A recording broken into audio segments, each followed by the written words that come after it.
Squishmallows seem to be everywhere at the moment, so I thought I'd try a needle felt one. Looking at their shape, I naively thought that it would be quite simple to recreate their cute expression in wool. Oh boy, did I get that wrong. But don't worry, I'm going to explain how to make it a lot easier for you to needle felt a Squishmallow, and a handy technique to make sure the light wool doesn't come through to the back when needle felting the ears. So let's get started. Its body is pretty much the same shape as the grey cat I have a video on. It's basically a wide egg shape with a flat bottom. I'm needle felting the Squishmallow from some core carded wool with a thick 36 gauge needle. I tried not to felt this as much as I normally do, so that it still feels squishy, just like a Squishmallow should. However, this is one of the things that made felting the eyes and mouth more difficult later on. So if you want to make it easier for yourself, really felt the body well so that it's firm. I'm using this image of Regina the dog as my reference, but here's the first mistake I made, deciding to make it so small. It measures just over 2 inches or 5.5 centimetres tall and 1 5/8 of an inch or 4 centimetres wide. This adds to making it much more difficult when needle felting the face, as the eyes and mouth have to be so tiny to be in the right proportion to her body. So I'd strongly recommend that you make the body bigger than this, probably double the size. It will be so much easier for you to get the small eyes and mouth needs later on. So for the body colouring and markings, I covered the whole body in some bright white merino roving or tops wool that I recently purchased from Heidi Feathers. I'll put a link to that in the description below. I stabbed this all over for a good 15 minutes with my multi-tool holder containing 3 fine 40 gauge needles. I find that when you're coating an item with fine merino wool, then using a fine needle helps to get the finish look smoother and has less holes in it. I really like this wool, it's really bright white. You can see the difference if you look at my white rabbit. He was coated in off-white merino wool that I bought quite a while ago.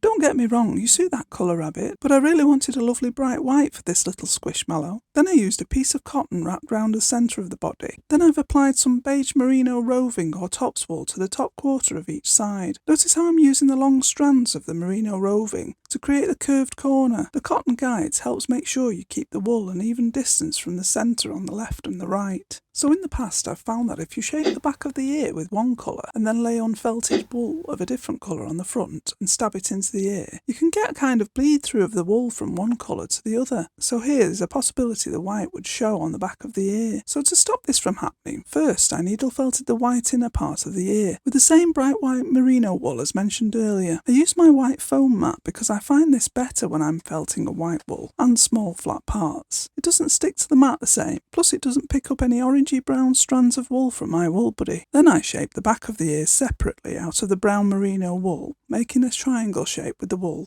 before stabbing into an ear shape. Because the white part of the ear has been felted more before attaching it, it'll have less strands to go through the thin ear and therefore less likely to show on the back. Another trick to remember is when attaching the white to the inside of the ear, angle your needle so that you're stabbing into the centre of the ear rather than straight down through the ear. This will push the strands into the centre rather than through to the back and mean that they're less likely to show. Whenever I make ears, I always leave a bit of unfelted wool at the base, which helps me to attach it to the head. So here I'm making sure that I position them in equal distance from the centre of the head. You could pin them in position if you like, then you can go ahead and stab this unfelted wool into the head from the back and all round the base of the ear. Now here's the tricky bit. I started off well, using the technique I explained in my video on needle felting shapes accurately. I'll put a link in the description below. Using that technique, I worked out that the Squishmallow's nose is halfway down its body, and then using my needle to measure and check where the halfway is, I marked the spot just by stabbing with my needle a few times. So to make the nose, you can either use a small amount of black carded wool or merino roving or tops wool and roll it between your fingers to create a small ball of wool. This helps you to see if you have too much and whether it's going to be the right size. Take your time attaching the nose. It's quite a squat oval shaped nose which is only small but takes up about a third of the width of the white strip. Next I decide just to go for it. This is not what I recommend, people. As my mum used to say, do as I say, not as I do. I've gone right ahead and taken some more black roving or tops wool and got a thin strand of wool and attached it under the centre of his nose, stabbing it down and round in a curve to make the mouth. I'd explain in detail how to felt a thin line in my 5 tips on felting eyes, mouths and faces video, where I demonstrate on a smiley. I'll also put that link in the description below. But the mistake I made here is I didn't plan or mark out the mouth with my needle first. So when I come back to it later, I realise that the mouth is a bit big and wide in comparison to its body. I think a big part of these Squishmallows' cuteness come from their tiny features on their big squishy bodies. And when it came to felting the eyes on this poor Squishmallow, I didn't refer to the image enough and plan the shape or size of the eyes. I just rushed into felting them on. So me being a bit of a perfectionist, out came the sewing needle and I carefully removed everything except for the nose. I have a video showing you how you can do this, which you might want to watch after this. I'll put a link at the end. It's really easy to do, and it's one of the many reasons why I love needle felting so much. Basically, you can have a do-over. So as you can see, once I got rid of as much of the black wool as I could, I recovered it with white and brown wool, and it was as if it never happened. In fact, I thought about not showing you that I'd gone wrong. But then I thought it's more important for you to know that even us more experienced felters get it wrong now and again.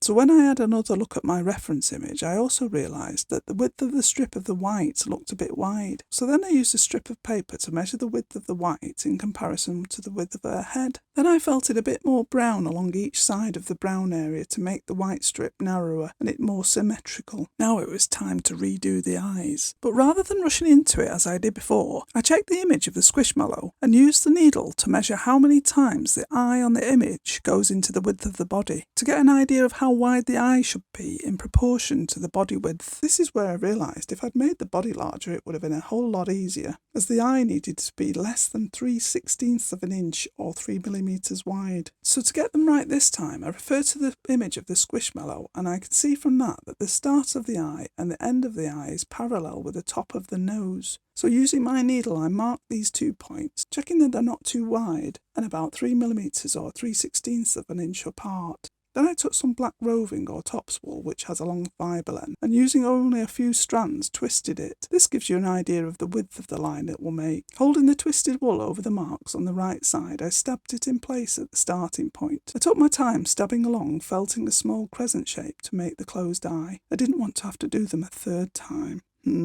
At the outer edge of the eye, I used some of the spare wool to felt a teeny tiny eyelash at 90 degrees angle from the line I'd just made, and then added another tiny eyelash right next to that one. This was a particularly fiddly bit. You really have to be careful you don't overfelt them as they'll just disappear into the head. Once again, I was cursing myself for wanting to make my needle-felted items so small. But we like being small. Well, that's good. I'm glad you're happy. I realised the eyelash was a bit long here, so I'm using the angle of my needle to adjust the eyelash and shape the eye. Then I move on to the left eye, which seems to be a bit easier to take shape. But then I've looked at the right eye again and I'm not happy. Sometimes being a bit of a perfectionist involves more work. So a third time is hopefully the charm. I've used a slightly thinner piece of black wool this time, which helped me to get a neater eye and eyelashes. Next, the mouth. I wanted it smaller and less wide than before, so I marked out the line with just my needle first, which is what I should have done in the first place. Oops. Then I got a thin piece of black wool, and from the middle of her nose went straight down a tiny way, about 1/16 of an inch, and then curved round to the right. Then taking another piece of wool, attached it in the centre, and did the other side, making sure I looked at the first curve and felted a mirror image of that. Finally, all she needed was a tiny piece of pink wool, which I rolled into a ball to make her look like a little tongue was sticking out. So there she is. I hope you like her. Let me know in the comments what your favourite Squishmallow is. So if you'd like to be able to have a do-over when you're needle felting, you'll want to watch this video next, which shows you exactly how you can carefully remove and redo felted mouths, eyes, arms, and well, anything really. Oh, and don't forget to click the like button. Thanks for watching.